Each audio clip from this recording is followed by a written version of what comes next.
Welcome to episode 6 of the UFC podcast. My guest today is Sam Page Hughes. Sam, how are you doing? Good. How's it going, Scott? Thanks for I'm having me on. Yeah, you're very welcome. I'm doing awesome. You're coming off a huge win this past weekend at UFC Abu Dhabi. How's it feeling just a few days removed? Man, it feels really good. Just had a long time to think about it on the flight. There's 16 hours to get back home. But I'm feeling great. I'm really excited that I was able to give her a first loss. So that's I'm still riding high. Yep. And I mean, just looking at your record, it seems like that's something that you kind of do. You fight undefeated people as an underdog, and you tend to set them, screw up their record. So how does that feel? Just taking another loss from somebody. Yeah, it feels really good. It feels better than just getting a win. Gets a little bit extra. It's funny. I was looking at Instagram and Twitter and stuff, and everybody's calling me the parlay killer or the prospect killer. So it's pretty cool. It's like really really cool. Are you aware that you've been an underdog in every one of your UFC fights? Is that something you think about or? Yeah, I mean, I'm so comfortable being the underdog. I think I show up when the UFC asks me to, and I go to other people's backyards and fight them in their home territory, and usually get the win, but sometimes I don't, like Mexico. It feels really good. It's it's a lot less pressure. I have everything in my corner, and so it's comfortable being the underdog. Right. Um, how much of that is just your preparation for the fight? If you just have a great training camp, does it really matter to you being the underdog, or is it, what, I checked all the boxes in training, like I'm ready to go. It doesn't really matter what other people think about me. Yeah, I don't really care what other people think about me. My record doesn't it doesn't show, what I'm truly capable of, and I think a lot of people are starting to realize that. Um yeah, I work super hard in camp, and that's all I'm concerned about. I think the biggest thing I actually struggle with is getting on Instagram, promoting myself, pushing that, and I'm never on looking at other comments or, searching for things like that. So I love to train, and I love to fight. So that's all I'm concerned about. Whatever Vegas odds puts me at, I don't care. Right. And I mean, you hit it right on the head. It's a sport, but it's also a business. And, Yeah. you have to be promoting, you have to be doing the business side of it to really grow within the sport. Um, you might not like it, but you take for it what you will. Like that's what No, we have. So, it's the hardest part of it. It is the hardest part about, doing the sport and in this profession. But I know I need to get better at that. My boyfriend Rob is actually helping me out quite a bit because he creates all these reels and stuff like that for me to post online. So that's been super helpful. But that's the big thing that I'm gonna, start doing is promoting myself, because it's huge. yep. And I mean, you kind of touched on it, but your record isn't the prettiest. But some people might not realize that. I mean, you barely started training MMA. You had a whole on other sports career before you even got into MMA, and then you went from amateur to the UFC in what, 4 or 5 years. So you really didn't even have time to grow before the UFC. You did all of your growing in the biggest promotion in the sport. Exactly. Exactly. I'm glad you said that. Because I tend to have to remind people of that quite a bit. I feel like just starting to like hit my stride, and I feel like my game is actually starting to come together a lot more. Working with Charles Bird, he's had to completely break down my striking, break down my kicks, and then now working with Kyle Crutchmer with my wrestling, I feel like everything's starting to come together. So I haven't even hit like my true peak. And talking to Coach Safe just a couple days ago, I'm ready to go on a 3 winning streak, and go from now 12-6. So I think that would make myself look a lot better, and then people would actually start to really respect what I bring. Yep. And I'm sure you wouldn't want to change anything. I mean, you got to the UFC, but you started 0-3. Your first fight, against Tisha Torres, who's a dog, on 6 days' notice. Do you were you ready to make the jump to the UFC, or what was that like? Looking back on it, I don't think I was ready. I think I just saw that contract and I was so excited to get in. But you know, I, I think God has a plan for everything, and it just it works out. it worked out the way it did. And, I'm happy with how everything's gone, but, I wish my record did look a little bit better, just, for what it is, but that's okay. Yeah, no, I'm happy. Yep. And as long as the UFC's happy. So, you know, Exactly. and from your fights, I'm sure fans feel the same way that I do. You get out there and you get after it. Like, you give us a fight every single time, even if it's in grappling. Like, you're still going to be throwing elbows, you're going to be throwing ground and pound. It's not more of just a wrestle, lay and pray kind of fight. You want to get out there. Half the time you don't even slap hands, you just start throwing punches, and we get 3 rounds of violence from you. So how does it feel, just like knowing that you're giving the UFC good fights and the UFC's happy with your performances? Yeah, it's funny because I've talked to Sean, I've talked to Mick, and as long as they're happy with me, which they said they are happy with me, that's all I care about. As long as I in the back of my mind know that I at least have one more fight on my contract or in the UFC, I'm good, because I know in that next fight I'll show, what I'm capable of, and I'll give the UFC a show and give the crowd a show. So that's all I really care about. I never want to be considered a boring fighter. That's something that I never ever want. And it sounds like, people are super happy with, my performance and stuff. So it's cool to hear. Yep. Can you speak? I mean, you obviously didn't come through the Contender Series or the Ultimate Fighter. You just got thrown right into the deep end, onto a fight card. Can you speak to, seeing other people come up through the, feeder organizations, and just the difference between that? Yeah. I did. I mean, I came up through LFA, Sure. and I think I got a pretty good experience there. I fought Vanessa Demopoulos, I fought Lisa Malden, and then my last fight, um, that got me the contract. So I think I had really good experience there. I wish I would have held the LFA title before I would have gone in, but it is what it is. I think, LFA and Fury, they do a really good job at building and promoting their fighters. So, yeah, I think it's a really good thing. And, Contender Series is so hard because, you can actually lose, or I mean, you can win a decision and still not get signed. So it's a really hard way to go, and you kind of have to navigate it. But I think the biggest thing for me was making that switch from Washington to Dallas, because Coach Safe, he really saved my career. He's an awesome manager and an awesome coach, and then everybody else there that are coaches, like Coach Bird and Coach Crutchmer. So just having those guys around me and changing my whole camp really saved my whole career. Yep. And I've had Damon Jackson and Ocho on already, so I'm starting to just get a little Team Fortis podcast going here. That's Can you awesome. just speak to some of? Awesome. Yeah, no, they're awesome. Can you speak to some of the wars that you've just had in the training room with some of the great fighters there at Fortis? Man, it's crazy. I was just telling Milo, my training partner that just came to Fortis, a few months ago, that I get more nervous for the fights and the sparring in the gym than I do for the actual like UFC fights, because those rounds that we do in the gym are so tough. And, Coach Safe is always on us. He's always yelling at us. So the pressure that we have in the gym is so high that, he wants to, make it so much worse than the actual fight. So you don't feel that pressure. You're so much more relaxed, in the actual cage than you are, in the gym. So, that's been pretty cool.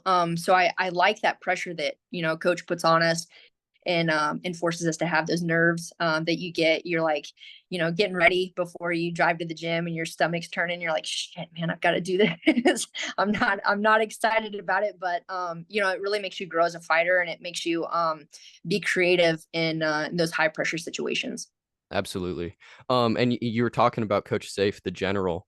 You know, in your corner, when he's cornering you, he's so direct. If you lose a round, he's just going to tell you you lost the round. If you need to get fired up and going, he's going to just tell you how it is. How is his personality just, connect with you, and how is your relationship able to, perform at your level? Yeah, that's the good thing, that the environment that Coach Safe breeds at the gym is all the coaches, they tell you like it is. They're not going to blow smoke up your butt. They're going to tell you exactly what is going on, because there's no time for that. You know, if you're losing, and you need to know that. So you need to get your crap together. So, you know, he's just got an atmosphere of true transparency in the gym, through everybody. So, you know, that helps. It helps build trust. It helps build that, you know, that connection between fighter and coach. So, you know, I trust everybody in the gym. You know, when they give me advice, you know, it's honest. I'd rather have that environment than, you know, somebody that tells you how great you are. I've had that before and it didn't get me very far. So yeah, I would much rather have that atmosphere. Yeah, it's always interesting to see because some corners in the fight they're telling them that they won rounds and they're up to nothing and they just have to win. And it doesn't seem like that would actually be advantageous in a fight. It seems like you need to know where you're at in the fight. Yep. And that was a thing that I really enjoyed this past weekend. You know, Coach Bird told me, he was like, "Hey, it's 1-1 going into the third. We need either a finish or you need to go now." And it was that close. You know, looking back on the after I watched the fight, uh, you know, I thought it the first round could have gone either way. But then definitely the last two rounds I sealed. So it's again that honesty that just, you know, helps me focus and helps me, you know, turn it on when I need to. Absolutely. And yes, like you said, it's such a close fight. And in the third round, minute and a half left, she got a takedown. And, you Mm. know, if you ended up on your back there, who knows how the judges would have ended up scoring that fight. Yeah, So, and it's funny, go back, Coach Bird was like, get up. And that's all I heard was, I was like, I cannot end this round on my back. If I do, I'm probably gonna lose. But yeah, sorry, I well, think I cut you. no, you're good. I was just gonna, you know, move the transition a little bit to open scoring, along the same lines. Would you be a proponent of, you know, knowing the rounds, how the judges are actually scoring them? Yeah, definitely. I love the open scoring. I think I fought let's see, I forget where it was, but I remember whatever city it was in, it might have been Utah or something. They had open scoring and I loved it. Because you knew exactly where you were at each round and stuff. So it is super helpful. So I'm a advocate for it. Awesome. Is there anything else that you would change with the judging system? I mean, as simple as just adding more judges or some criteria. Is there anything else that you'd like to change? Man, I would really like to see judges at least have like some fight, like at least one fight under their belt, because most of these judges they don't have any fighting experience. So, you know, they're judging things that they don't necessarily they've never been in our shoes before, and that's really frustrating. You know, it was super frustrating and really disheartening to hear a 30-27. I'm not quite sure what that first Judge Hughes was what fight he was watching, but 30-27 was ridiculous. You know, and I think he was the same judge that scored the Shevchenko and Alexa Grasso fight too. So, and he had it backwards then too. But it is what it is. At least two of them got it right, so I'm happy about that. But it is really disheartening whenever you go into somebody's, you know, territory or their own backyard, and then you have kind of judges that are maybe a little bit biased or, you know, haven't done what we've done before, but just know those certain fighters, and so they're maybe pulling for them or rooting for them. Right. And what about them just being blind to like the statistics as well? You know, we were watching fights and we get to see how many significant strikes land and, you know, what counts as a significant strike. That's a whole other conversation. But, you know, they don't even get to see the simple stats that the fans see. So would you think that they would be able to make a more informed decision if they had those statistics available as well? Oh, absolutely. Because if you go back and you look at, you know, the significant strikes per round, it was like I should have had a 30-27, you know, for my fight, because it was I mean, I know she got three takedowns and things like that. So that obviously plays a factor. But yeah, the significant strikes, if you're just going off that alone, you know, I was way up on that. Sure. And it's so interesting for you too, coming from a sport like, you know, running, cross country, steeplechase track, where it's literally you and a clock or you and the person next to you. Like it's the most simple race or competition that you could have to something where you don't even know the scoring must be just a weird change for you.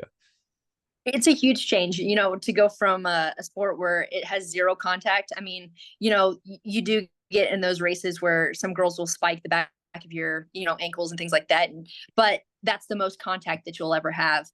So really it's just a race against you and you, really. There's just other people in the race too, but yeah, it's kind of wild to go to a complete like 180 of full contact and everything else. But if the sport that I did previously taught me anything, it's just to be so tenacious and so tough and just have so much grit. So, I really attribute that to bring me into this next chapter of fighting and things like that. So it's pretty cool. It helped a lot. And obviously my cardio still is holding pretty well.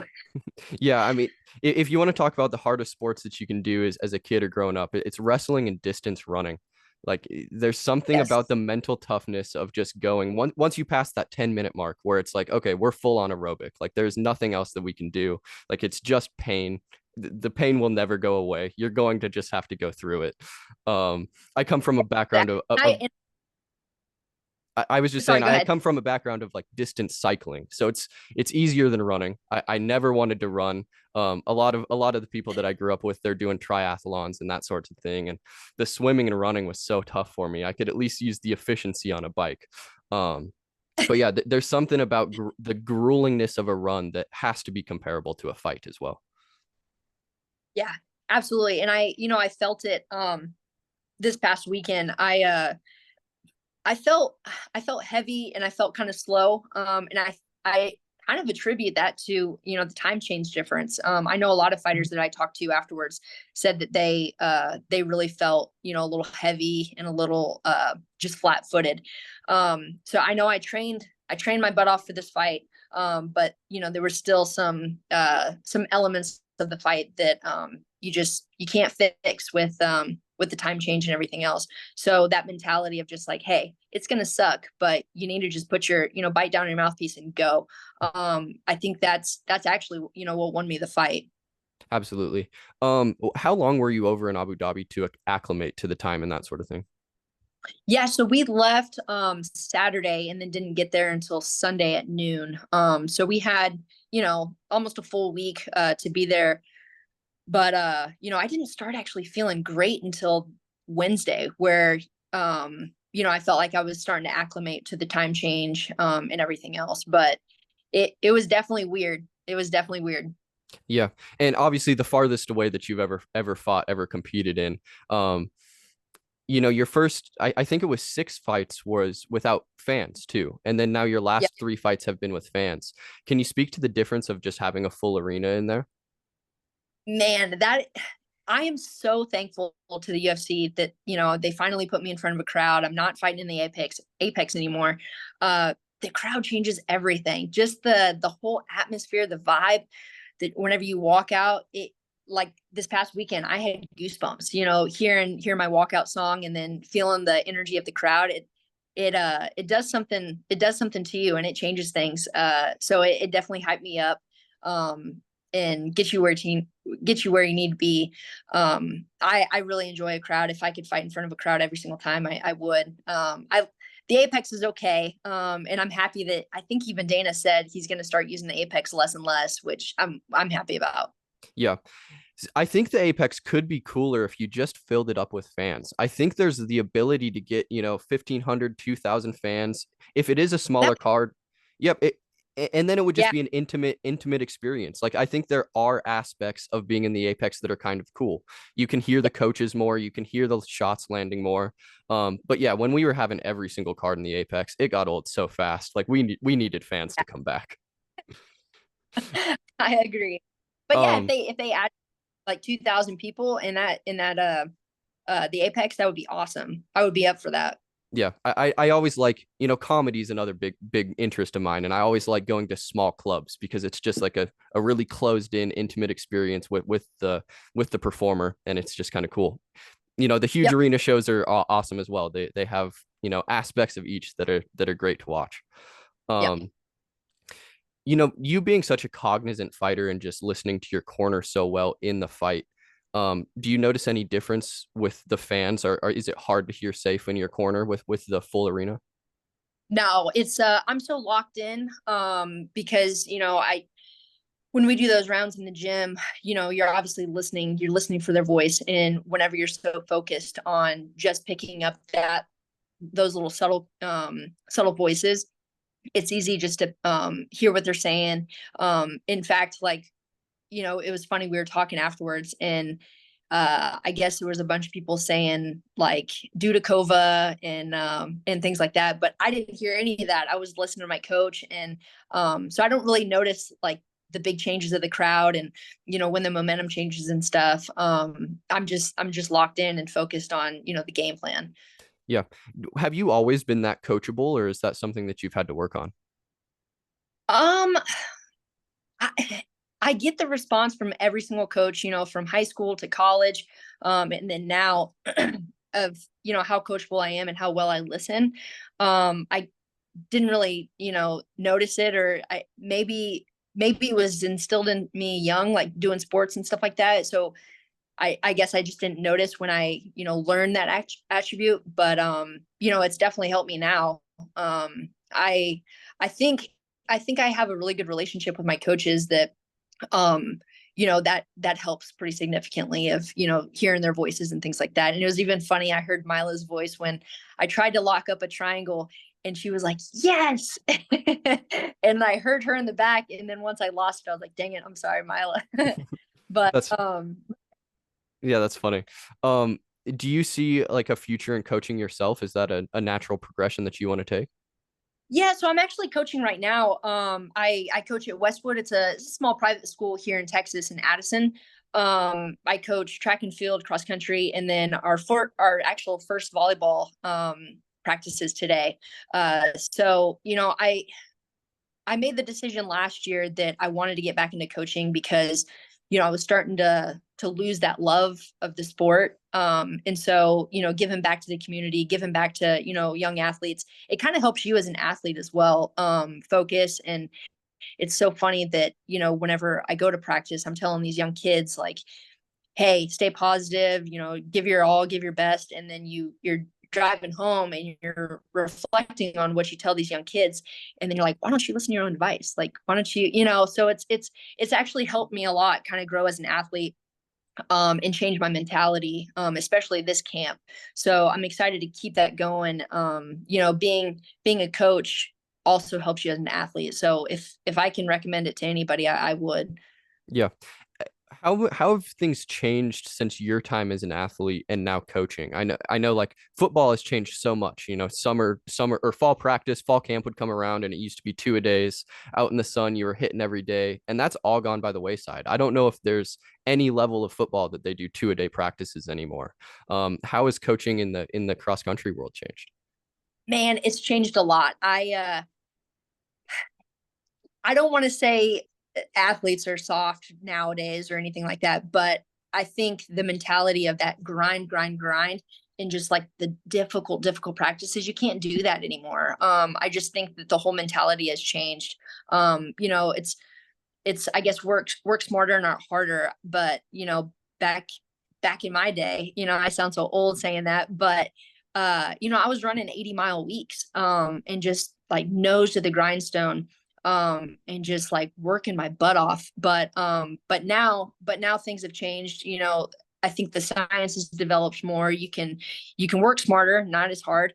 And it's saving athletes now, but it's quite a change, and you kind of have to keep up with new sports science and the development of sports in general. So it's helped me a lot, and it's kind of saving me as I get into my older years too. Of I don't have to do 80 miles a week anymore. I don't have to do like crazy amount of training. I can work a little bit smarter now. Yeah, if you build that cardio when you're young, it's incredible how long it actually stays with you with not even training it as much. Like you said, I'm sure most of what you're doing now training is more MMA focused. But if you want to go out and run, Yep. you still can run pretty well. Yeah. Yeah. Surprisingly well. Yeah, it's interesting how our body works like that. If you get it into your body when you're a kid, when you're young, it'll stay with you through adulthood. So nice to see. Yep. Um, Yeah. do you see a future in your future? Do you want to get back into more of the endurance sports, doing some runs, marathons, anything like that? I don't think so. I think my days of doing the super long distance are over. It's so funny because, every once in a while in camp, I'll like go out on a Sunday, and how I used to do my long runs, I used to get in like 17, 18 miles. But man, there's no way. I do like a 45-minute run now, and I'm like, yeah, I'm good. I'm good on this. But the tempo's higher, the pace is higher, or the pace is faster. So, I think I'm just changing, and those high miles wear on your legs too.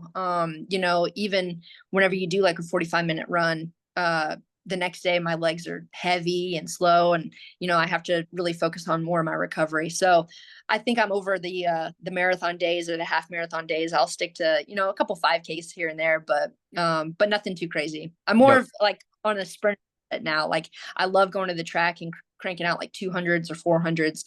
That's kind of my wheelhouse now. Well, I mean, it's sports specific, right? Like you're in the UFC. Yeah. The longest you could potentially go is 25 minutes. But even in those long fights, it spurts. Like it's 30 seconds hard, take 15 seconds off, move. It's a much different pace than the constant drag of a run. Yep.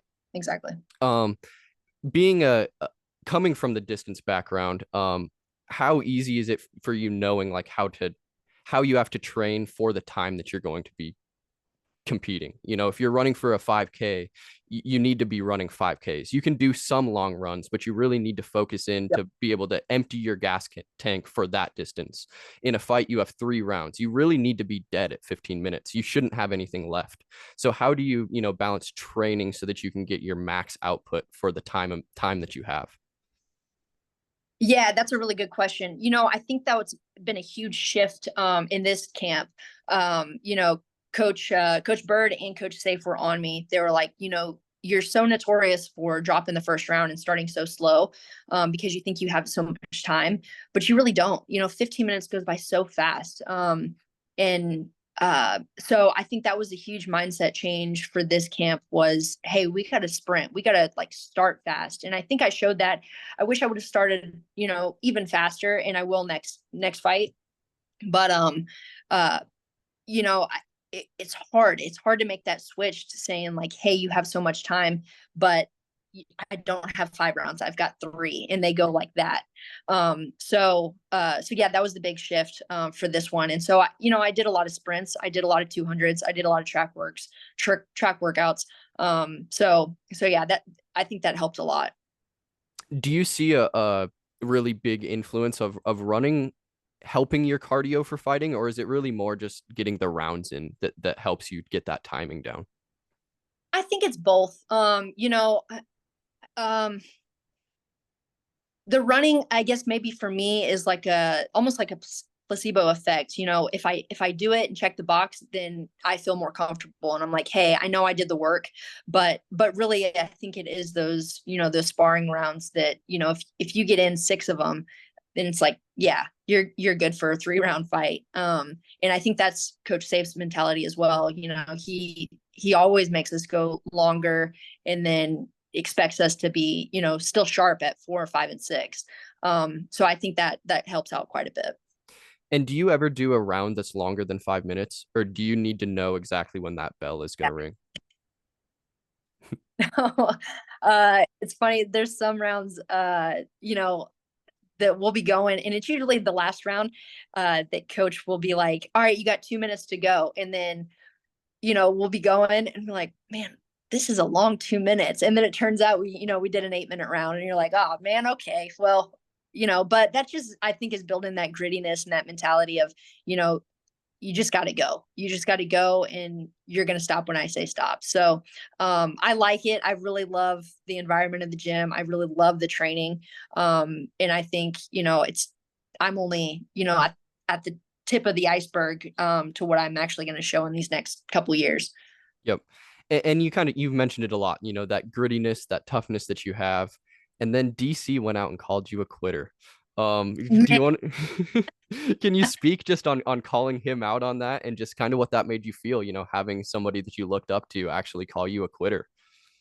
yeah, man, DC is such a good fighter. And, when I went back and, heard that on the commentary after the Tisha fight, man, I was so disappointed. And I had that chip on my shoulder for, it was a few years, a couple years now. And then finally got the opportunity to call him out. And man, that was a funny interaction. And I got a lot of DMs from people that were like, that was so crazy that you called him out. But, that's one thing that, I never want to be called as a quitter. Like that's not even in my vocabulary. That's never, you know, been a thought in my mind in any sport that I've done. I always follow through. I always give 110% effort. So to hear that, that was, you know, super sad. Is a little bit heartbreaking, but yeah, I think I've shown that quitting is not in my mentality at all, and nobody would ever say that about me. Yeah. No, I mean, I definitely haven't seen it in any of your fights, so I don't I don't know what he was talking about. um, who were some of your early influences when you were getting into fighting? How when did you start watching the UFC? Man, I started younger. It wasn't until like, I was early college that I was watching fights, and I never even thought that that would be something that I would be doing. But it came on, and we were in college, so we would watch it and stuff. But once I moved from South Carolina to Washington, and got my career and stuff of accounting, I found a gym, and then I started training with Juliana, and because she was from the Pacific Northwest and stuff. So that was pretty cool. And I think a big fight that like kind of turned the table for me was Rhonda and Holly. That was really cool, and that was kind of what really spurred like, hey, like I think I can do something like this, and I could do this, and I was already training at that point, so that was kind of what got the ball rolling for me. Do you remember what your first class was? Was it a jiu-jitsu class? Was it a full-on MMA class? Now it was a kickboxing class, and I remember doing it and being like so gassed and being like, man, I thought my cardio was so good. I was still running full time, and I was still uh working out a lot.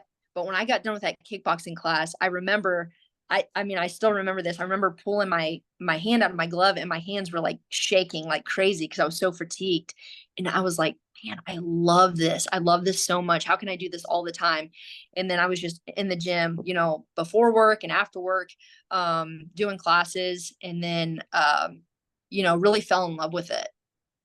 Did you stick primarily to kickboxing, like as you were getting into it? Yeah, it was kickboxing for quite a while before I even got into jujitsu or anything like that. I think I trained kickboxing for about 9 months before I ever did jujitsu. Wow. Um, Yeah, wow, yeah, that's insane. yeah. Is kickboxing still kind of your favorite? What do you like training the most now? Wrestling now is like my favorite. If I could, I mean, I do, but wrestling every day, I look forward to putting on the shoes and going, because it is just that grittiness and that toughness that you just develop, and you just learn how to not quit ever. And it's such a challenge. So I really am falling in love with wrestling. Yeah. That's awesome. Do you see a future of, well, I guess I should ask first, have you seen the growth of women's wrestling in like high school sports around the country? Yeah, whenever I was in high school, I was talking to my coach this past weekend, and I like the big regret that I have is, not being able to do wrestling in high school, because it just wasn't a thing in South Carolina. I remember uh trying to try out and going out and talking to the coach and stuff, and he was like, hey, we don't have any women wrestlers, so you're not going to be able to do it. And so that's whenever I was like, well, I guess I'll go run, or and it was funny because the wrestlers always ran with the cross country team, so I got to talk to him all the time, but never actually did it. And I just wish, I wish that I was either in a state that had that, or because there's some people my age that they got to do that, and I think it was more maybe in the north, like in Iowa and things like that, that it was more prevalent to see women in the wrestling room, like around like 2006 and 2004. So um yeah, that's one thing that I really wish that I could have done, because I think I would have been really good at it. Yeah. And I mean, it's tough to argue that that's kind of the best base in MMA. Like if you're a good Yeah. wrestler, you know, if anything goes wrong, you at least have something that you can resort to. Dive on those legs, Yeah. close the distance. It's going to be much safer. Um, Yep. but Yep. yeah, it's really cool to see. In my state, I'm up in Montana, and Okay. wrestling is part of the culture here. It always has been, but it really is a dying sport. I don't know exactly what's happened, but wrestling in the U.S. is not doing well. Except a few years ago, we added women into the high school wrestling team, and they have now taken off. Their most cities around the state, their half of their team is females. They blew up Yep. in the population, so it's really like almost saving wrestling in our state, and it seems like it's doing it countrywide too. So really cool to see that you can add the other gender in there and get them wrestling. It's awesome to see. Yep. It is really cool. Um, I guess let's transition real quick. I'll ask you a few fan questions and then we'll get you out of here. The first fan Okay. question is coming from Landon, and he's asking, how much does the crowd affect your performance? Um, it doesn't at all. I I don't know if I'm like a glutton for punishment or something, but I'm okay with being the underdog, and I actually I love it. So if whenever I hear somebody cheering for my opponent, it lights a fire inside of me. So but then again, I don't really know how much I hear that. Obviously in the walkout and stuff like that, that's whenever it really pumps me up. But I think, yeah, it's I don't know. I just like being the underdog. So it lights a fire. I'm so competitive. So if I hear the crowds, cheering for my opponent, I want to win that much more. Yep. Have you been in the crowd at any UFC fights? Yeah, so I usually give my tickets away to my family. But my family, I told them not to come out to Abu Dhabi this time. Um, and so I got to keep, my tickets. And so we went back in and got to watch the rest of the fights. And that was really cool because I mean, I think I've been to like 2 or 3 UFC events. I just don't get to go because I'm usually always training or getting ready or helping somebody get ready for fights. So yeah, it was a really cool experience to be able to be there and see everybody else fight and be in the crowds for it too. So I was super thankful for it. Are you somebody that tunes in most weekends? If you have time, do you watch a lot of the UFC? Oh, I watch them every weekend. Yeah. Yeah. Awesome. What was the difference just being in the arena from the crowd versus watching on the TV? I think you get to hear people behind you say some crazy stuff. And so it's comical.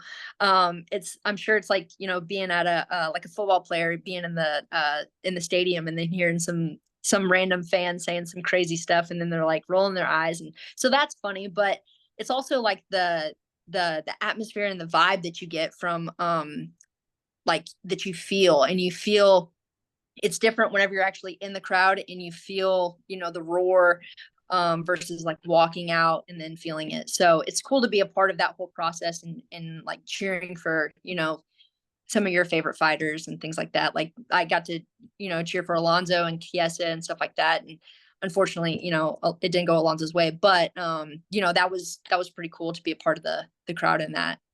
Yeah. Do you have like a favorite fighter right now? Um, Man, I really like Marab. He's awesome. But I like Tatiana Suarez. I like Rose. There's so many in the top 10 that I look up to and eventually want to fight one day. But yeah, I mean, I just like being a part of the whole process. Any prediction on Sean versus Marab? Man, I hope Marab can pull it off. I really hope so. His wrestling timing on the shots and things like that are so good. He's so fast. And again, like it's funny. Coach Safe calls me a little Marab because his cardio is insane and he just does not stop coming forward. So he's someone that I really look up to and want to fight like. And I think I'm gonna be able to show that in my next few fights of pushing that wrestling offense instead of just wrestling defense and things like that. So I'm excited. Yeah. It takes a long time to get good at wrestling. People start It wrestling does. when they're 4. So, you know, um, it's coming. Like it just takes time. I like to equate it. Like I said, I'm from Montana, so have to back Sean in this. But we do a lot of skiing and snowboarding, and so if you ski, it's really easy to get on skis the first time and be okay. I equate that to Yep. kickboxing, to boxing. It's everybody knows Yep. how to throw a punch. It's okay. You can do your first class. Wrestling is like snowboarding. It's awful the first time that you do it, but once you get going, once you have this light bulb click on, it doesn't matter what grappling you're doing, you're fine. You're comfortable. You Yep. understand the positions and you're good. So wrestling, harder to get good at, but once you're there, it's easy. Definitely, definitely. And it's funny too that it's cool that you're up in Montana. My stepdad's from Montana, and so we went up to Big Sky a few Christmases ago and went snowboarding and skiing and stuff. So Montana is beautiful, and it's a place that not a lot of people have visited, but once you're there, it's beautiful. Yep. Very isolated place. There's not Yeah. many people. No. All right. The next question's coming from Dot. He's asking, what's the hardest part of trying to get into the UFC? Oh man. I think it's promoting yourself.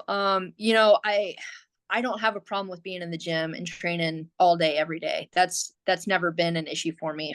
For me, my biggest issue is promoting myself and doing it in a way that still highlights me as an athlete. Because there's girls that you can go one of two ways. And I just want to be highlighted as an athlete and be respected as an athlete. Versus anything else. But I think the hardest part of getting into the UFC is definitely the promotion and pushing the social media aspect of it. Yeah. And I mean, you kind of touched on it, but just the sexualization of women in MMA. I I absolutely hate it. And it sucks.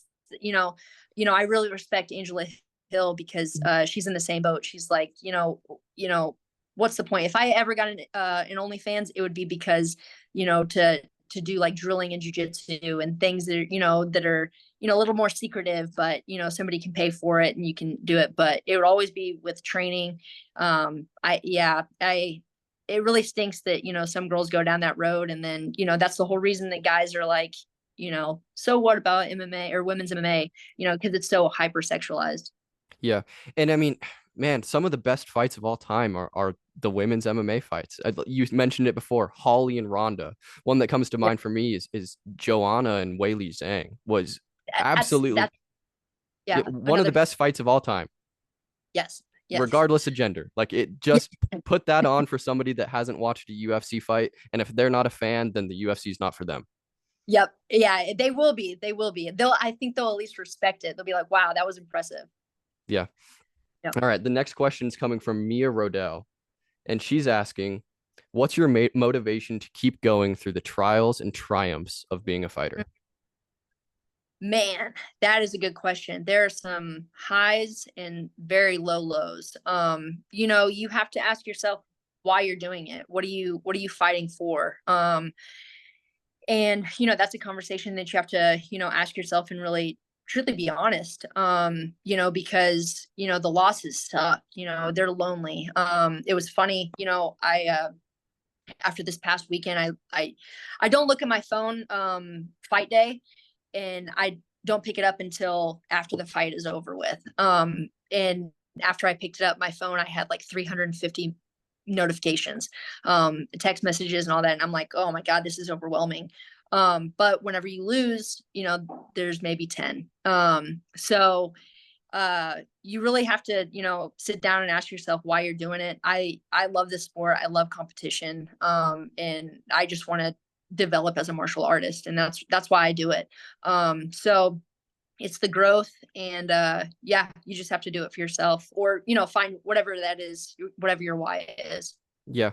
And it's so interesting in your situation. I feel like a lot of fighters, they didn't really have many options. You have a master's degree. You could be doing other things. Like there are plenty of other careers that you could be in, but yet you Yeah. chose fighting. When you got into fighting, was the end result always the UFC? Did you always want to make like a career out of fighting? Yeah, yeah, I always did. Well, I started it because I loved it. And then, I realized, that I was winning and doing well and progressing. And my coach at the time said, "Hey, you actually have a real shot of making it to the UFC. You're pretty good." And so I didn't know it was an option until he said something. So then I started really pursuing it and going after it. But up until then, it was just, I had my career. I was making really good money and then decided to quit and then not make very good money. And then, but yeah, I love the sport so much. And, once I got done with my career in running, I wasn't lost, but I wish I had, kept going, and I just didn't know how to keep it going. So but once I found, fighting and stuff, I wanted to transition to that. Yeah. How do you set intermittent goals on your way up? Because obviously, everybody wants to be a UFC champ, but that's not a realistic goal at the very beginning. How do you balance, Yep. setting like, getting your first win streak? Like, what are some of your early career goals? Yeah, I think I reflect on that every camp. And every time I sign a new contract, you're constantly looking at new ways to develop and be creative. And that's like a big thing that I do in sparring is every time I walk into the room, I'm like, hey, what am I going to work on today? What are some deficits that I want to work on and perfect? Because, I'd rather lose in the gym and then say, well, I got, a couple things off that I've been working on. So it's like small, tiny daily goals like that, end up being bigger and bigger goals for down the road. So, I think if you can see the growth in just in wrestling or kickboxing, hey, switching to southpaw and becoming comfortable in southpaw, um, then you start to see your whole game develop once you do like little things like that. So I think it's a daily like 1% growth that you're looking at and daily goals that you're setting that turn into bigger down the road goals. So I Absolutely. try to just one day at a time. Yeah. So I guess that kind of answers my next question, but do you have like top 15 written down somewhere? Is that like something that that's your big goal that you want, like your next big goal? Yep, my next big goal, definitely to be in the top 15. And then, next year or whenever, to be in the top 10. But right now I just want to, hit a two win streak and then a 3-win streak and then, get to be, 12-6. I think that's a big one for me right now. And that's really what I'm focused on. So, yeah, we'll see. We'll see. Absolutely. Build it brick by brick, like a house isn't just thrown up. Yeah, awesome. Exactly. Um, and then what about just like promotional bonuses? Do you have a goal of getting like a fight of the night win or something like that? That was actually my goal for this past fight is, I was thinking about that. I wanted to win one, but two, I wanted to get a bonus. I wanted a bonus so badly.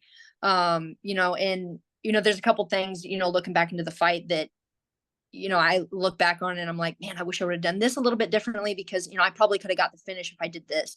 But again, it's just, reflecting and growth and you learn and you move on to the next one and you keep growing. But yeah, like, man, I want a $50,000 bonus so badly, so Would bad. would you rather a bonus or a knockout win? Uh, um, Probably a knockout win. Yeah, that would feel pretty dang good. Yeah. Um, yeah, that's awesome. And then just what's next for you? When do you want to get back in there? Yeah, they asked me that after the fight, and I don't really take much time off after, and I'm glad that I didn't take much damage in this fight. I'm back in the gym tomorrow. We got it in late last night, so I needed a day just to sleep in and kind of and go to my practices at the other school. But yeah, I'm going to be back in the gym tomorrow, and then whatever's next, whatever Coach Safe kind of decides for me, I'll fight whenever. I'll fight every weekend if they wanted me to. I like to be active, but realistically, I think if I fought in November, that would give me enough time to really tweak some things, work on some things, and then really showcase a new version of me. Yep. I mean, I hope we get at least one more fight out of you this year. I I do too. Fingers crossed. Awesome. All right, last thing for you, just kind of roll out how people can find you and follow your journey. Oh, awesome. Yeah, Instagram and Twitter are the exact same. Sam Hughes MMA. Give me a follow. I really need to bump up my numbers, so I appreciate it. Awesome. I'll have that all linked in the description below. And I told Damon and Ocho this before, but if I ever get down to Dallas, I'm coming in and we're gonna get some training in. I don't want to be like the other media, so I can let No, you beat me up a little. please do. Please, we would love to have you in the gym. That would be awesome. Awesome. So stoked to have you, Sam. It was awesome speaking with you today. Good luck in your next fight and congrats on the big win. Thanks, Scott. Appreciate you.